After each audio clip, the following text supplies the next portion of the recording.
దగ్గు అనేది సహజ సిద్ధంగా వస్తూ ఉంటుంది. ఇది అన్ని వయసుల వారికి వస్తుంటుంది. చిన్నపిల్లలకి, పురుషులకు, స్త్రీలకు, వృద్ధులకు అందరికీ వస్తుంటుంది. దగ్గు అనేది ఎక్కువగా మంచం మీద పడుకుని ఉంటారు. పక్షవాతం వచ్చిన వ్యక్తులు పడుకుని ఉండటం వల్ల వాళ్ళలో దగ్గు ఎక్కువ వస్తుంది. అలాగే ఎముకలకు ఇరిగిపోయినప్పుడు ఆపరేషన్లు చేయటం కానీ, లేకపోతే ప్లాస్టర్ ఆఫ్ ప్యారిస్ సిమెంట్ కట్లు అంటారు, అలా వేసి పడుకోబెట్టినప్పుడు కానీ వాళ్ళకి దగ్గు ఎక్కువగా వస్తుంది. ఎందుకంటే ఊపిరితిత్తుల్లో అక్కడ ఆ కళ్ళి ఉండిపోయి ఆ రకంగా దగ్గు వచ్చే అవకాశం ఉంటుంది. కొన్ని సందర్భాలలో అన్నవాహిక జీర్ణాశయం కలయికలో కండరాలతో ఒక కవాటం ఉంటుంది. అది వన్ వే, ఒక డైరెక్షన్లో మాత్రమే అన్నవాహిక నుంచి ద్రవాన్ని, ఘన పదార్థాలు, మనం తాగిన నీరు, తిన్న అన్నాన్ని కిందకి జీర్ణాశయంలో పంపాలి. వెనక్కి రావడానికి జీర్ణాశయం నుంచి ప్రయత్నం చేస్తే అది మూసుకుపోతుంది. కానీ స్థూలకాయము, ఊబకాయం, సిగరెట్టు, బీడీ, చుట్ట, మద్యపానం, ఇటువంటి చెడు అలవాట్లు ఉన్న వాళ్ళకి అన్నవాహిక జీర్ణాశయం కలయికలో ఉన్న కండరాలతో ఉన్న కవాటము లూజ్ అయిపోవటం కానీ, సరిగా పనిచేయనప్పుడు రివర్స్ డైరెక్షన్లో వెనక్కి మనం తిన్న ఆహార పదార్థాలు, అలాగే జీర్ణాశయంలో ఉత్పత్తి అయిన హైడ్రోక్లోరిక్ ఆమ్లం అన్నవాహికలోకి వస్తుంది.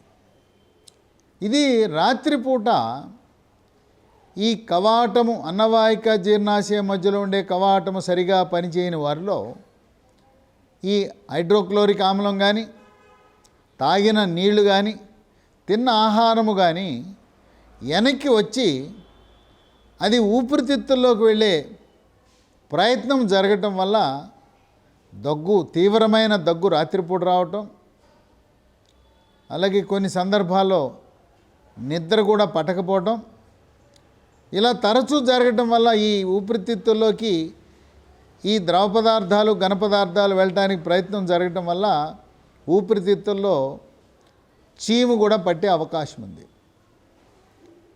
మనం దగ్గుతో పాటు ఇంకో లక్షణం చూస్తుంటాం. పొలిమారింది అంటారు. పొలిమారటం అంటే మనం తాగటానికి నీరు కానీ, తినటానికి ఆహార పదార్థం అది నోటి గుండా వెళ్ళినప్పుడు మనము గుటక వేసేటప్పుడు శ్వాసకోశంలోకి ప్రవేశించకుండా అన్నవాహికలో ప్రవేశిస్తుంది. కానీ కొన్ని సందర్భాలలో ఈ అన్నవాహికలోకి వెళ్ళవలసిన నీరు, ఆహార పదార్థం శ్వాసనాళంలోకి ప్రవేశించటానికి జరిగే ప్రయత్నం, ఆ ప్రయత్నంలో శ్వాసకోశం, ఊపిరితిత్తులు తీవ్రంగా స్పందించి నువ్వు రాంగ్ రూట్లో వస్తున్నావు, నువ్వు ఇక్కడ కాదు రావాల్సింది, నీళ్ళు, అన్నము అన్నవాహికలోకి వెళ్ళాలి కానీ శ్వాసకోశంలో రావడానికి ప్రయత్నం చేస్తున్నావు అని చెప్పి అక్కడ ఉండే ఒక కవాటము లాంటిది, గ్లాటిస్ అని అంటారు, అది తీవ్రంగా తిప్పి కొట్టడం వల్ల పొలిమారుతుంది. పొలిమారినప్పుడు బాగా దగ్గు వస్తుంది. ఇది మామూలుగా దగ్గు ఎవరన్నా రాగానే, అలాగే స్టేజ్ మీద ఉపన్యాసాలు చెప్పినప్పుడు, లేదు మనం టీచింగ్ జరిపేటప్పుడు లెక్చరర్లు మధ్యలో దగ్గు రావటం గమనిస్తాం. ఆ దగ్గు వచ్చినప్పుడు నీళ్లు, మంచినీళ్ళు గుటకేయటం ద్వారా ఆ దగ్గు తగ్గిపోతుంది. అందుకనే అన్ని మీటింగులు, స్టేజ్ మీద జరిగే సమావేశాల్లో నీళ్లు పెడతారు.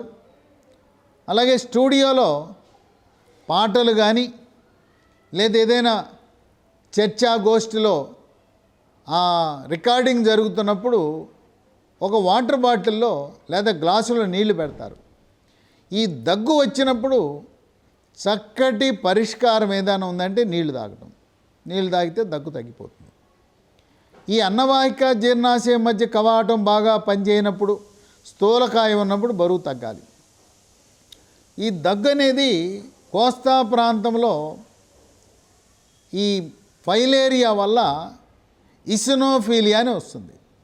ఇసినోఫీలియా ఉన్న వాళ్ళకి ఎప్పుడు దగ్గు వస్తుంటుంది.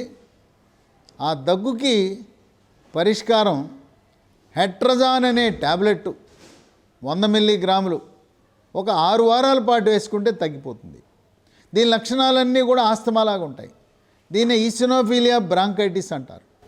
ఈసినోఫీలియా అనేది తెలుగు రాష్ట్రాల్లో ఉండే వాళ్ళకి చాలామందికి ఉంటుంది.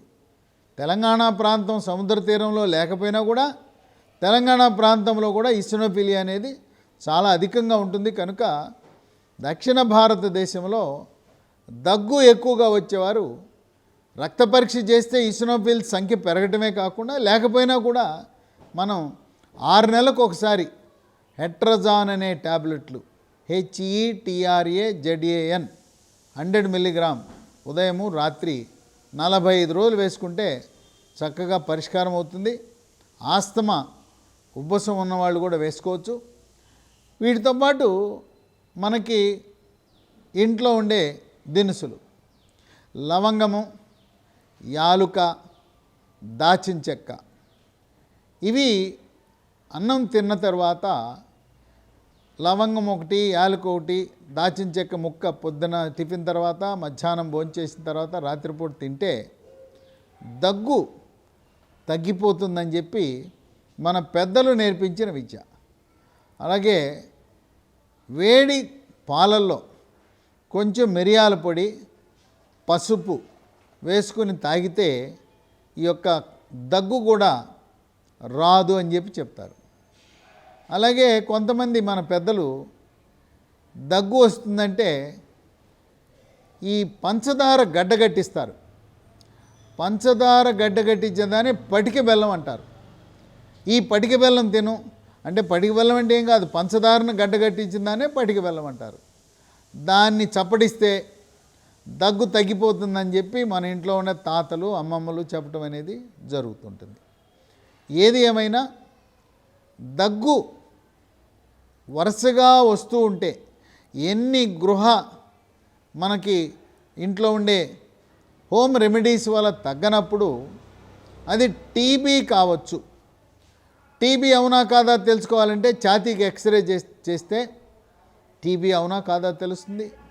అలాగే సిగరెట్లు, బీడీ, చుట్ట కాల్చే వాళ్ళు రోజు దగ్గు వస్తుందంటే అది ఊపిరితిత్తుల క్యాన్సర్ కావచ్చు. అలాగే సాధారణంగా వంశపారంపర్యంగా కూడా వచ్చే అవకాశం ఉంది ఆస్తమాలో కూడా దగ్గు వస్తుంది. అయితే ఆస్తమా సంవత్సరం పొడుగునా ఉండదు. ఒక్కొక్కరికి ఎక్కువ మందికి వర్షాకాలంలో, శీతాకాలంలో మాత్రమే దాని ప్రభావం బయటపడుతుంది. ఇంకొక కారణం ఇవాళ వాతావరణ కాలుష్యం, దుమ్ము, ధూళి, తర్వాత మనం పరిశ్రమల్లో పనిచేసేటప్పుడు అక్కడుండే పొగలు, ఆవిర్లు, అక్కడుండే కాలుష్యం, పరిశ్రమలో ఉండే కాలుష్యం వల్ల కూడా వీళ్ళకి దగ్గొచ్చే అవకాశం ఉంది.